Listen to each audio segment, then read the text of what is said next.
Hey everybody, Solano here. Today I'm going to be presenting another game that I've developed called Cardmander. Now, Cardmander is a squad-based version of War. It takes the ideas of greater numbers versus smaller numbers and turns it into a 5v5 card set in a way to where it's a squadron-based strategy game that can be played with a regular 52 card deck. I would recommend this card game to be 10 and up because it does require a little bit of advanced tactics if you do plan on playing this at the mastery level of what I would consider. And the objective of Cardmander is for two players to face off against another, inflicting damage to the opposing player by defeating members of their squad with higher numbers, similar to War. Now, your soldiers, right. I'm going to get down to the point of explaining the cards because the cards in the game have changed a bit completely different from what War is. And to explain what War is, you have half the deck and you just randomly play out cards, and if they're bet higher than your opponent's card, it beats out that card completely and you take their card and it goes into your army. Cardmander is a little different.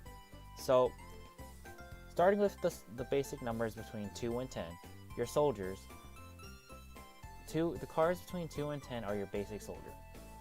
Their number representing the amount of manpower that they possess. They're the basic units. They don't have too much of a special ability, but they make up the meat and bones of your squad. A soldier is defeated if the attacking card overpowers their defense by possessing a higher manpower than the defending card. We'll come back to this. We'll come back to attacking and defending in a future slide, because we still got to explain all of the specialist cards. So, specialist cards. Specialist cards are your cards that have a special ability or a special condition. These cards are the King, Queen, Jack, Ace, and Joker. Now, these cards, they play a specific role that can change the tides of battle, whereas support, defense, they can be used to support other cards, they can be used to disable other cards, they can also be used to completely change the whole entire scene of the battle. Now, certain specialist cards can't be used to aid soldiers, these being the support, the marksman, and I believe the Joker card, which is a smoke grenade in its own sense. Now, if a specialist card is defeated, their ability is nullified. First, we're going to get with the King, the squad leader. Right. The King is the squad leader. This card is selected from the start and can't be removed from the playing field until the game is over. The squad leader's position is beneath the squad and can be only moved around before the combat phase is started. The ability of the squad leader is to support the card that's in front of it with plus 10 manpower. That being, you can support it with like a 9 and a 10, since the King represents a 10. The manpower of the card in front of it is 19. Now, medics, or your queens, are your side-by-side support cards. They aid the cards that are adjacent to it by providing them plus 5 manpower. These cards act like regular soldiers, but can't be supported when attacking.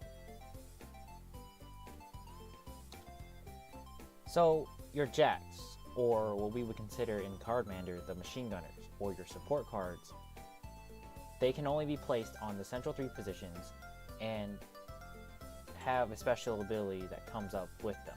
However, if they are placed outside of the 3 central positions, they act as a card with 10 manpower and can't be supported to follow the specialist rule. When activated during an attack turn, however, the support, instead of dealing damage to a card when the support is activated, they can deny the 3 cards that's in front of it in a Y direction from attacking your cards in its own sense. This ability can only be activated, like I said before, during the player's attack turn and is removed from play if it encounters an ace or when the phase ends. The support card is the only card that can't really deal direct damage, but it's really powerful when you consider the options of shutting down 3 cards from being attacked. Granted, those 3 cards on your opponent's side can still defend, they just can't attack, meaning that it limits their abilities, unless an ace is activated. Now, aces are designated as a manpower of 1 when attacking. However, on the defense side, their ability to counter all cards comes up with a high chance. So the ace will copy the number of the original card that's attacking it and add 1 to it. It also has another special ability of where if it does that, meaning if it's attacked on your defense phase, it reverses the opponent's card and takes that card out and defeats it. It also activates when a jack is used, or the support card, and takes it out as well, nullifying the ability that it had on your cards. Now, the smoke grenade, or otherwise known as the Joker card, is an item that you can occasionally come across within Cardmander. The smoke grenade lets you, when you obtain it and your front line is set up, when both front lines are set up, you use this item before you engage in combat. Once used, it lets you scramble your opponent's front line up, giving you an advantage for your attack or your defense. Smoke grenades must be used before the phase starts, and once used, you have to scramble your opponent's front line without looking at any of their cards. Once this is completed, the opponent can't look at their cards whatsoever when attacking or defending. The scramble cards can be supported still, however, regardless of its position. So keep in mind that even if you have the ability to scramble their cards, they still have the cards in their hand that they can use to support their cards with their attack. Meaning, this is supposed to counter direct specialist supports. Sending like a jack or a support card, like a support machine gunner, to the sideline where it can't use its ability because it's too far out, or sending an ace to the outside where it can't deal damage, where it forces the opponent to not be able to use it because it's their last card to use their attack. The smoke grenade opens up a lot of opportunities that can really change the tide of the battle for that phase. And since there are 2 jokers in the deck, not just 1, both players have a slim chance, if it happens, to use the jokers at the same time.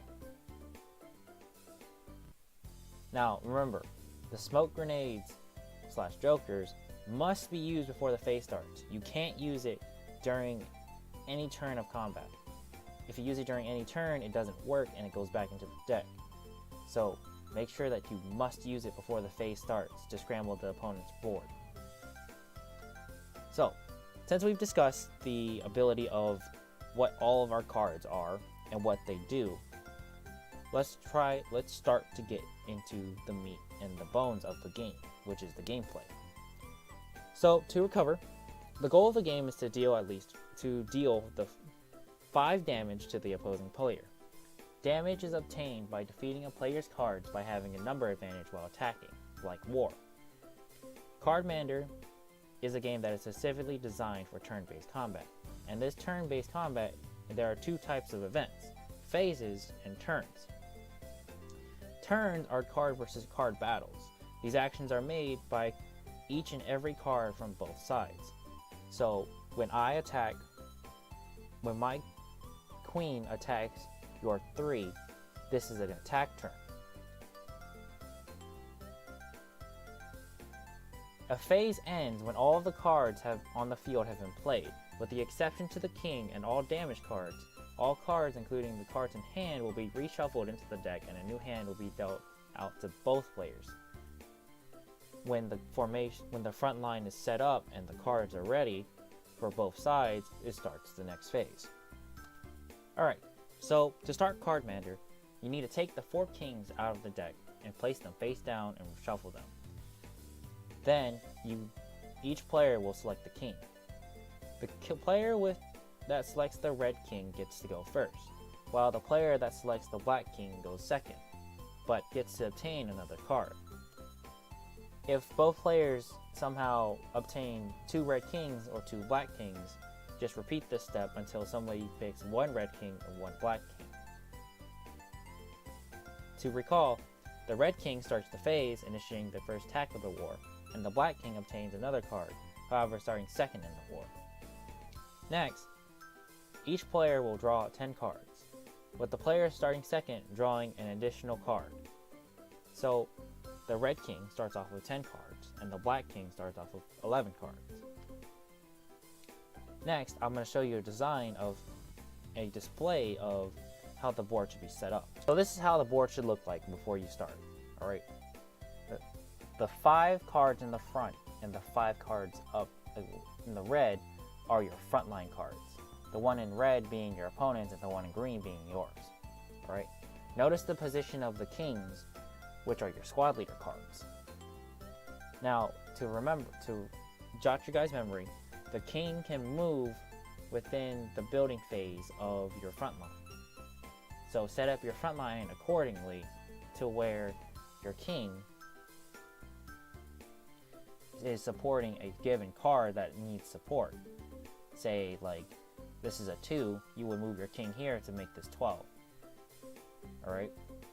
And also you have to remember that when the king is here, you can't support this card any other way, but instead of defending it.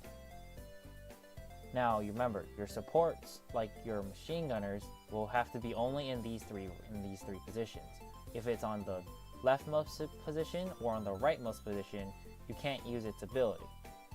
But if the machine gunner is here, it denies these 3 cards from attacking.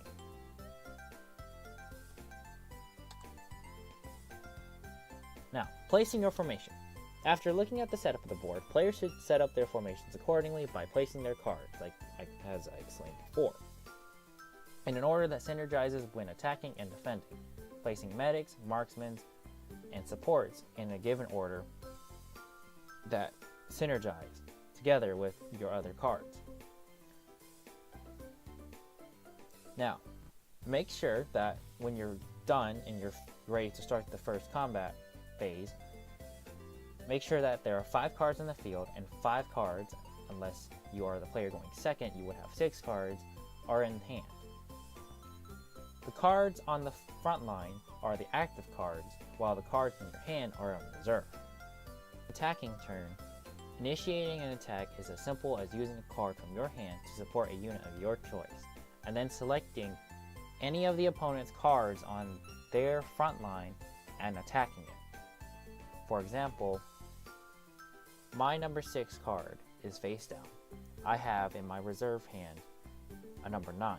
I'm going to support my 6 with my 9, making it 15, and attack the card all the way onto the side on the right to attack it. It's revealed that this card is a 10, and since this card is a 10 and the only cards that they have in their reserve is a 2, 15 beats 12 because the defending card on the opponent's side is 10 plus 2. So I win that battle, and they take a defeated squad member, meaning they take a damage. Defending. So it's the end of your attack turn, and now it is your defense turn and their attack turn. They are attacking with their number 6 backed up by a number 8, making it 14. And they are attacking your marksman. Now, if the marksman was not there and it was a 7, you can defend it by supplying in your reserve hand a 10 and facing it sideways in front of the 7 or whatever card was being attacked, thus overpowering the attack and repelling the attack completely, and your card doesn't get defeated. Now, if your card was a marksman, the marksman doesn't have to be defended because it'll always defend itself and it'll also take out the card that the opponent attacked with. Meaning, if he attacked with the 14 and he attacked your marksman would have 15, overpower it, and re-attack it, counterattack, and defeat the card that was attacking it. Now, let's say you've played through a whole entire phase. All cards have been revealed and you're done. You're stuck. You don't have any other playable cards. You may have like 1 or 2 reserved cards in your hand, but you can't do anything. This is where the start of the new phase begins. The start of a new phase begins only when all playable frontline cards have been played. Unless a player has lost 5 members, a new phase will continue the battle. First you gotta take the defeated squad members and place them on the opponent's side. You'll see this in the next slide. Take both from the playing field and hands with the exception of squad leaders and defeated cards and reshuffle them all back into the deck. Like when you started, deal out a new set of cards in the same way. However, the roles are switched. So if you were the red king, instead you were going to be going second, but you'll gain an additional card. If you were the black king, you're going to be going first this time. This will happen every time a new phase starts, following up into an attack phase and a defense phase. So in this picture, I've designed up and laid out how a proper game of Cardmander is. You have the red pile here. This is your damage pile, corresponding to their damage pile. This is your front line. This is a defeated card right here. This is their defeated card. The yellow card right here is your defending card. As you can see, the manpower of this defense is 15. This is an attacking setup to where your manpower is 6 plus 2 and attacks the 7 that was unable to be defended itself. Your kings, which are stationary, are supporting these cards in the center by giving them plus 10 manpower. The queen on this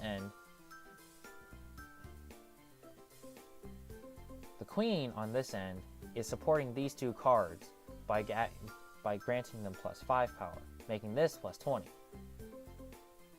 The joker in the back represents that this hand has been scrambled and wasn't able to be protected as viably. So the king and 3 over here could have been something different, like the king and the queen in front of it.